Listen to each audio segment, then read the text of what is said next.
రాష్ట్రంలో సంచలనం సృష్టించిన చిత్తూరు దివంగత మేయర్ కటారి అనురాధ ఆమె భర్త కటారి మోహన్ జంట హత్యల కేసుకు సంబంధించి జిల్లా కేంద్రంలోని ప్రత్యేక మహిళా న్యాయస్థానం శిక్ష ఖరారు చేసింది. 5 ప్రధాన ముద్దాయిలపై నేరం రుజువు కావడంతో వారిని అదుపులోకి తీసుకోవాలంటూ చిత్తూరు 1 టౌన్ పోలీసులకు కోర్టు ఆదేశాలు జారీ చేసింది.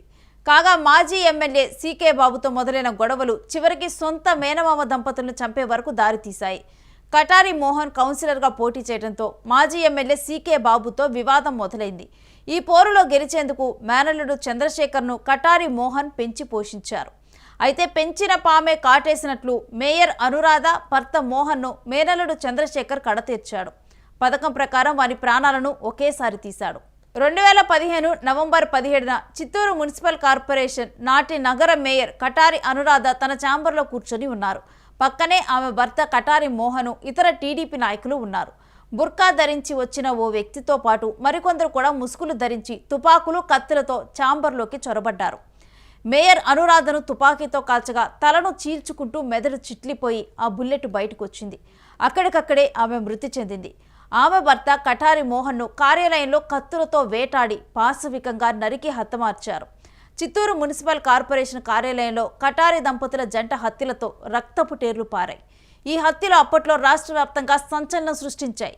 ఈ జంట హత్యల కేసులో కటారి మోహన్ మేనలుడు చంద్రశేఖర్ అలియాస్ చింటూను ప్రధాన నిందితుడిగా పోలీసులు చూపించారు. ఇక హత్య కుట్రలో సంబంధం ఉందని 23 మందిని చిత్తూరు పోలీసులు అరెస్టు చేశారు. కటారి అనురాధ మోహన్ జంట హత్యల కేసులో తొలుత 23 మందిపై పోలీసులు కేసులు నమోదు చేశారు.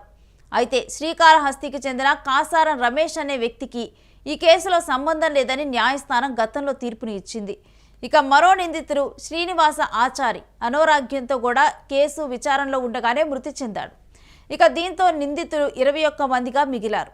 చింటూ ప్రధాన నిందితుడిగా వెంకట చలపతి, జయప్రకాష్ రెడ్డి, మంజునాథ్, వెంకటేష్, మురుగన్, యోగానంద్, పరంధామ, హరిదాస్, మొగిలి, శశిధర్, యోగానందం, ఆర్విటి బాబు, లోకేష్, రఘుపతి, నాగరాజు, ఆనందకుమార్, కమలాకర్, రజనీకాంత్, నరేంద్రబాబు, సురేష్ పేరిట పోలీసులు కోర్టులో ఛార్జిషీటు దాఖలు చేశారు. ఈ కేసులో దాదాపు 122 మంది వరకు సాక్షులుగా ఉన్నారు. కేసు మొత్తాన్ని విచారించిన చిత్తూరులోని 6వ అదనపు జిల్లా న్యాయస్థానం మహిళలపై జరిగిన నేరాల విచారణ ప్రత్యేక కోర్టు ఇన్ఛార్జ్ న్యాయమూర్తి ఎం శ్రీనివాసరావు తీర్పు వెలువరించారు. ఇక 2015 నవంబర్ 17వ తేదీ ఉదయం 11:45 ఇటు నిందితులు S Chandrashekar alias Chintu A1, Venkata Chalapathi alias Mulbagal Venkatesh A2 తుపాకులు, ప్రాణాంతకమైన ఆయుధాలతో బుర్కాలు ధరించి మరో 3 సహనిందితులతో కలిసి మేయర్ కార్యాలయంలోనే అనురాధ, ఆమె భర్త కటారి మోహన్లపై దాడి చేసి హత్య చేశారు.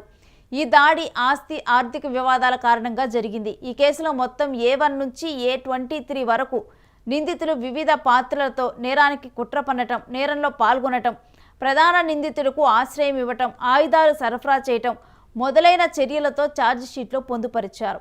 ఈ ఛార్జిషీటు 2016 ఫిబ్రవరి 18న దాఖలైంది.